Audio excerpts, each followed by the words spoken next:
एक कुत्ता जो कि 1 मिनट में 27-28 सांस लेता है, वह 10 से 12 साल तक जीता है।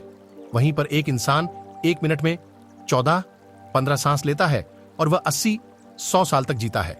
लेकिन एक कछुआ 1 मिनट में सिर्फ 5-6 बार सांस लेता है तो 500-600 सालों तक जीता है। इससे स्पष्ट है कि जिनकी सांसों की संख्या जितनी कम होती है वह उतनी ही लंबी आयु तक जी सकता है। असल में हमारी सांसों का हमारे मन की स्थिति और हमारी शारीरिक अवस्था से सीधा संबंध होता है। पूरा योग विज्ञान ही सांसों को सही तरीके से लेने पर ही टिका हुआ है।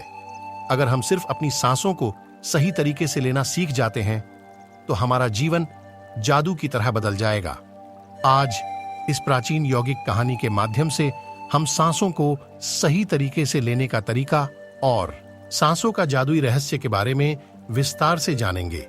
आप इस कहानी में खो जाएं, उससे पहले चैनल को सब्सक्राइब कीजिए, शेयर कीजिए और लाइक कीजिए। कहानी शुरू करते हैं। बहुत समय पहले की बात है। एक बौद्ध भिक्षु अपने मठ में छात्रों को योग, ध्यान, प्राणायाम की शिक्षा दिया करते थे। बौद्ध भिक्षु भी खुद भी एक योगी थे। शुरू में अपने कई वर्ष हिमालय की गुफा में साधना करते हुए बताए थे, जहां पर उन्हें बहुत से सूक्ष्म मानवीय आयामों को गहराई से समझा था। और अब वे अपनी इसी अनुभव और ज्ञान को शिष्यों के माध्यम से जन समूह तक पहुंचाना चाहते थे। एक दिन रात्रि के भोजन के पश्चात उनके मठ का सबसे बुद्धिमान और होनहार छात्र उनके पास आता है। छात्र के चेहरे को देखकर भंते जी समझ गए कि उसके मन में कुछ प्रश्न उठ रहे हैं। भंते जी के नजदीक पहुंचते ही छात्र ने उन्हें प्रणाम किया और कहा, भंते जी, मैं आपसे कुछ प्रश्न पूछना चाहता हूं। भंते जी ने मुस्कुराते हुए कहा कि मुझे मालूम है, मैं तुम्हारे चेहरे को देखकर ही समझ गया था। पूछो, क्या प्रश्न है? छात्र ने कहा, आप अक्सर कहते हैं कि योग, ध्यान और प्राणायाम का मूल आधार हमारी सांसें होती हैं और अपनी सांसों पर नियंत्रण पाते ही हम अपने मन और विचारों पर नियंत्रण पा लेते हैं। तो आज मैं आपसे सांसों का रहस्य और उसके यौगिक ज्ञान के बारे में विस्तार से जानने आया हूं। यह सुनकर भंते जी ने एक हल्की सी मुस्कान दी और फिर कहना शुरू किया, जैसा हमारा मन होता है, हमारे सांसों की गति भी वैसी ही हो जाती है। और फिर जैसे ही हमारी सांसें होंगी वैसे ही हमारी मनोदशा हो जाएगी। यानी हमारी सांसों से ही सब कुछ जुड़ा हुआ है। जो हमारे भीतर घटता है और जो हमारे बाहर घटता है, वह भी हमारे जीवन में घटने वाली हर एक घटना हमारी सांसों से गहरा संबंध रखती है। मतलब कि अपनी सांसों की गति पर नियंत्रण करके अपने मन और विचारों पर नियंत्रण कर सकते हैं। अगर तुम किसी सच्चे योगी या साधक को ध्यान से देखो तो तुम्हें उसके चेहरे पर एक गजब का ठहराव दिखेगा। एक सच्चा योगी बुरी से बुरी स्थिति में खुद को शांत रख सकता है। एक योगी अपनी भावनाओं को नहीं दबाता, बल्कि अपनी सांसों पर नियंत्रण हासिल करता है और सांसों को नियंत्रित करते ही वह अपने मन पर नियंत्रण पा लेता है। और जिस आदमी का मन उसके नियंत्रण में हो, उसके पास उसकी सभी समस्याओं का समाधान है। भंते जी ने छात्र की तरफ इशारा करते हुए कहा, तुमने कुछ योगियों के बारे में सुना होगा कि वह 150 या 200 सालों तक जी जाते हैं। तो आखिर वह इतने लंबे समय तक खुद को कैसे जीवित रख पाते हैं? असल में उनका नियंत्रण अपनी सांसों पर होता है, जिसे प्राण ऊर्जा भी कहते हैं। प्राण ऊर्जा हमारे चारों तरफ है। इसे कितनी मात्रा में लेना और छोड़ना है, यह एक योगी अच्छी तरह जानता है और वह इस काम पर बहुत हद तक महारत हासिल कर लेता है। इसलिए वह इस प्राण ऊर्जा का उपयोग अपनी जरूरत के हिसाब से करता है और खुद को दीर्घायु बना सकता है। अगर तुम अपने शरीर को स्वतंत्र रखना चाहते हो, तो सामान्य से अधिक क्षमता चाहते हो, तो तेज बुद्धि चाहते हो, तो तुम्हें अपनी सांसों को समझना होगा, उन्हें नियंत्रित करना होगा। और उन्हें नियंत्रित करते ही तुम्हारे जीवन में सब कुछ व्यवस्थित हो जाएगा। असल में डर, चिंता और परेशानी जैसी कोई चीज होती ही नहीं है। यह सिर्फ हमारे मन और भावनाओं की उपज है। और हमारे मन और भावनाओं को केवल एक ही चीज नियंत्रित कर सकती है, और वह है हमारी सांसें। हमारे अंदर का क्रोध, चिंता, जलन, अहंकार, बदला लेने की भावना, यह सब कुछ हमारी सांसों के हिसाब से चलता है। अगर हमारी सांसों पर हमारा नियंत्रण है तो यह सभी विकार हमारे नियंत्रण में हो जाते हैं। सांस हमारे शरीर और मन के बीच पुल का काम करती है। अगर हमें अपने मन तक पहुंचना है, उसके विकारों को समझकर उसको दूर करना है, तो हमें अपनी सांसों के पुल पर चलना होगा। हमें अपने सांसों के जरिए अपने मन तक पहुंचना होगा और यही एकमात्र रास्ता है अपने मन को समझने का।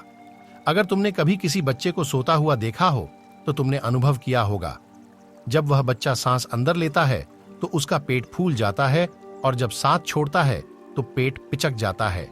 यानी कि एक बच्चा अपने पेट अपनी नाभि से सांस लेता है। सांस लेना सही और प्राकृतिक तरीका है। अपनी इस गहरी और लंबी सांस की वजह से बच्चे का मन उत्साहित और हल्का रहता है। उसका शरीर ज्यादा प्राकृतिक तरीके से काम करता है। तुमने देखा होगा, बच्चा अपने मन में किसी बात को ज्यादा लंबे समय तक नहीं रखता और ना ही वह किसी से ज्यादा लंबे समय तक गुस्सा रहता है।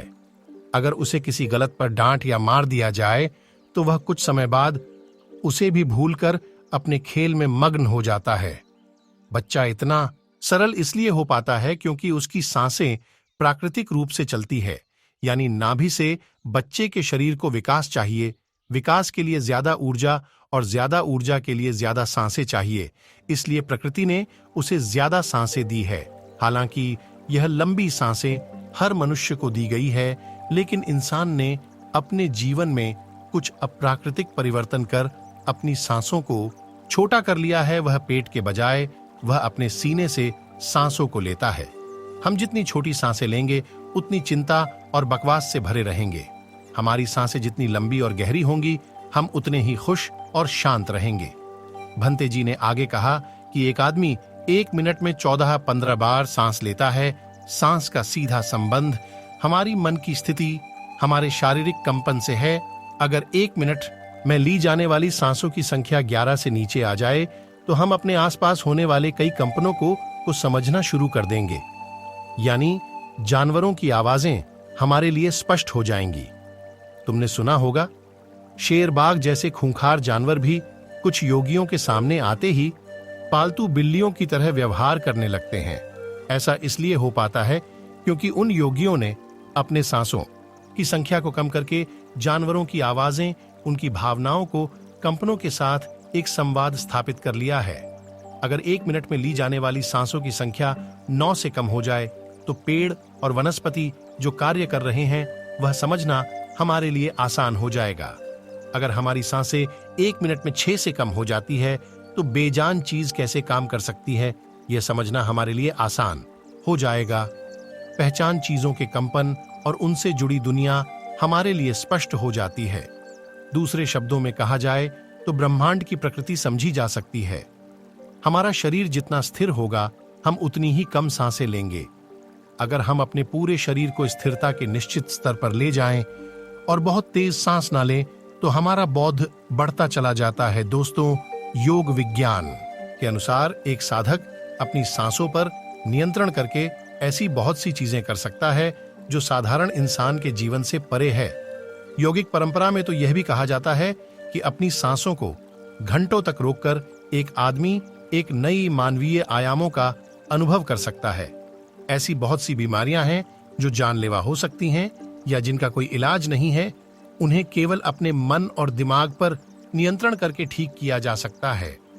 अपनी सांसों पर नियंत्रण करके व्यक्ति एक ऐसी मानसिक स्थिति तक पहुंच सकता है जहां जीवन में होने वाले उतार चढ़ाव उसे परेशान नहीं कर सकेंगे। कुछ लोगों को यह सब बातें कहानी लग सकती हैं, क्योंकि आमतौर का आदमी ऐसा नहीं करते हैं और कोई भी चीज जिन पर उन्हें यकीन नहीं होता उसे अंधविश्वास कहकर नकार दिया जाता है। सांसों को ध्यानपूर्वक लेना एक प्राचीन यौगिक क्रिया है।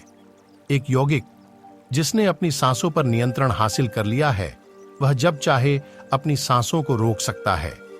अगर आप अपनी सांसों को समझ गए तो आपके शरीर में होने वाली वह बीमारी है जिनका इलाज आज मेडिकल साइंस के पास भी नहीं है। सांसों के माध्यम से उन्हें भी ठीक किया जा सकता है।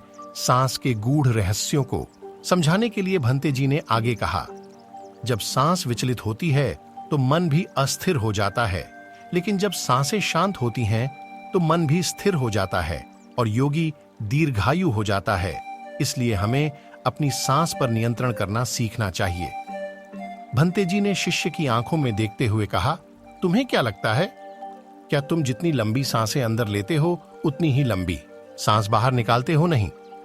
सामान्य स्थिति में हम जो सांस अंदर लेते हैं उसकी लंबाई 10 अंगुल होती है और सांस बाहर निकालते समय इसकी लंबाई 12 अंगुल हो जाती है। यहां 1 अंगुल का मतलब 1 उंगली मोटाई से है। हमारे रोजमर्रा की जिंदगी में कुछ काम ऐसे होते हैं जिन्हें करते समय जितने लंबी सांस अंदर जाती है उससे कई गुना ज्यादा लंबी सांस बाहर निकल जाती है। भोजन करते समय बाहर निकलने वाली सांस की लंबाई 16-17 अंगुल होती है। तेज चलते समय इसकी लंबाई 22-24 अंगुल हो जाती है। दौड़ते समय निकलने वाली सांसों की लंबाई 45 से 50 अंगुल हो जाती है। संभोग करते समय 50 से 60 अंगुल।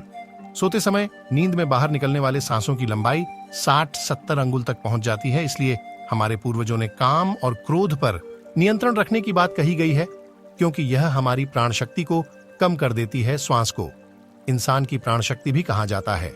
जब एक 200 वर्षीय व्यक्ति से उसकी लंबी उम्र का राज्य पूछा गया तो उसने 2 ही चीजें बताई। पहला, नाभि तक भरकर पूरी सांस लें, और दूसरा, रीढ़ की हड्डी को हमेशा सीधा रखें। साधारण से लगने वाली है। दोनों बातें योग और प्राणायाम की दृष्टि से बहुत महत्वपूर्ण है। असल में शरीर के अंदर जाने वाली सांस की लंबाई कम और बाहर निकलने वाली सांस की लंबाई ज्यादा होती है। यदि किसी तरीके से बाहर निकलने वाली प्राणवायु की लंबाई को कम कर दिया जाए तो लंबी उम्र को प्राप्त किया जा सकता है। स्वर शास्त्र के अनुसार यदि बाहर निकलने वाली प्राणवायु की लंबाई 1 अंगुल हो जाए तो व्यक्ति निष्काम हो जाता है, यानी उसके अंदर काम वासना खत्म होने लगती है। 2 अंगुल होने से आनंद की प्राप्ति होती है। 3 अंगुल कम होने से लेखन शक्ति बढ़ती है। 4 अंगुल का कम होने से वाक सिद्धि प्राप्त हो जाती है। 5 अंगुल कम होने से आदमी को दूरदृष्टि प्राप्त होती है। 6 से 7 अंगुल कम होने से साधक के अंदर अति तीव्र गति से चलने की शक्ति आ जाती है। वह कुछ ही पलों में से एक स्थान से दूसरे स्थान पर पहुंच सकता है। 8 अंगुल कम होने से साधक को 8 सिद्धियां प्राप्त हो जाती हैं। यह 8 सिद्धियां हर इंसान में होती हैं। उन्हें जरूरत है बस उन्हें जागृत करने की। बाहर निकलने वाले सांसों की लंबाई 12 अंगुल कम होने पर योगी को इच्छा मृत्यु प्राप्त हो जाती है। वह जब चाहे खुद को तब तक जीवित रख सकता है, लेकिन यह सोई हुई शक्तियां तभी जागृत होंगी जब मन में इन्हें जागृत करने के तीव्र अभिलाषा होगी। मन का स्थूल रूप श्वास है, यानी सांसें हैं। इसलिए सबसे पहले सांसों पर नियंत्रण करना होता है।